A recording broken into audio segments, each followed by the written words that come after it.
Não é fácil não, hein? Tá difícil demais estudar biologia. Que mentira! Se você não aprender biologia dessa vez, pelo amor de Deus, hein? Pode vender pastel na feira, hein? Sem preconceito com quem trabalha com vender pastel na feira. Afinal de contas, os japoneses, melhor dizendo, os orientais são as pessoas mais estudiosas que eu já conheço. Por isso que a minha alma é oriental. Bom, pois bem, a temática de hoje é sobre materiais não degradativos na pirâmide alimentar. Como assim, professor? Existem alguns materiais que não sofrem degradação na pirâmide alimentar. Quais? Hormônios, antibióticos, metais pesados e radiação. Há pouco eu falei sobre os materiais que são formados pelos produtores que sofrem degradação ao longo da pirâmide alimentar. Ou melhor dizendo, dentro de uma cadeia alimentar. Eu vou colocar meu óculos para dar uma aparência aqui de intelectual, tá? Mas isso não significa nada não. É só para que vocês entendam melhor sobre a dinâmica do fluxo energético. O fluxo energético ele sofre degradação a partir dos produtores. Esses 4 materiais que eu acabei de dizer, quais são? Radiação, metais pesados, hormônios e antibióticos, eles sofrem um aumento a cada nível trófico na pirâmide alimentar. Professor, pode dar um exemplo? É claro que eu vou dar um exemplo para você. Ao longo da sua vida, quantos frangos você ingere?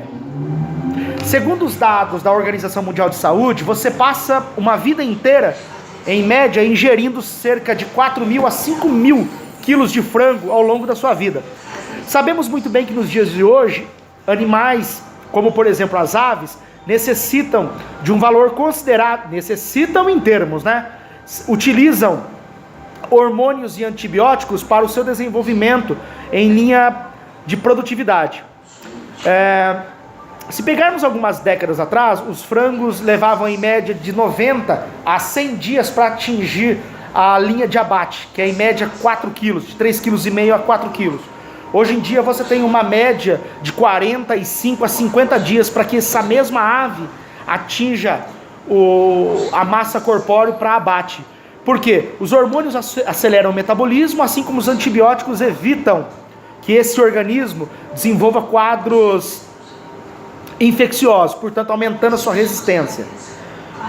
O que é interessante, quando eu faço a pergunta sobre a quantidade de frangos que você ingere, é porque cada frango tem em sua dieta uma quantidade X, Y de hormônios e antibióticos. E aí, conforme você vai ingerindo essa quantidade de frangos ao longo da sua vida, todo esse material, hormônios e antibióticos, são acumulados ao longo da sua vida. Portanto, eles sofrem um acúmulo ao longo de uma pirâmide alimentar.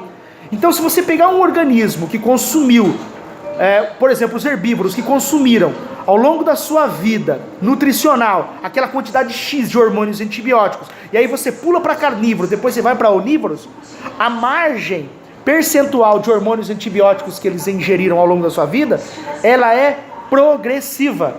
Então, isso significa sobre esses materiais que eles não sofrem degradação ou decomposição ao longo da pirâmide alimentar. Ok? Metais pesados também, porque eles caem na corrente sanguínea, vão direto para a cavidade hepática, no caso o fígado, e aí eles acabam desenvolvendo no seu organismo problemas a médio e longo prazo, como por exemplo distúrbios renais. Radiação, a radiação também é acumulativa no organismo. Vamos dar um exemplo. Se você pegar elementos como césio ou frâncio, a meia-vida desses materiais radioativos pode gerar em torno de 10.000 anos.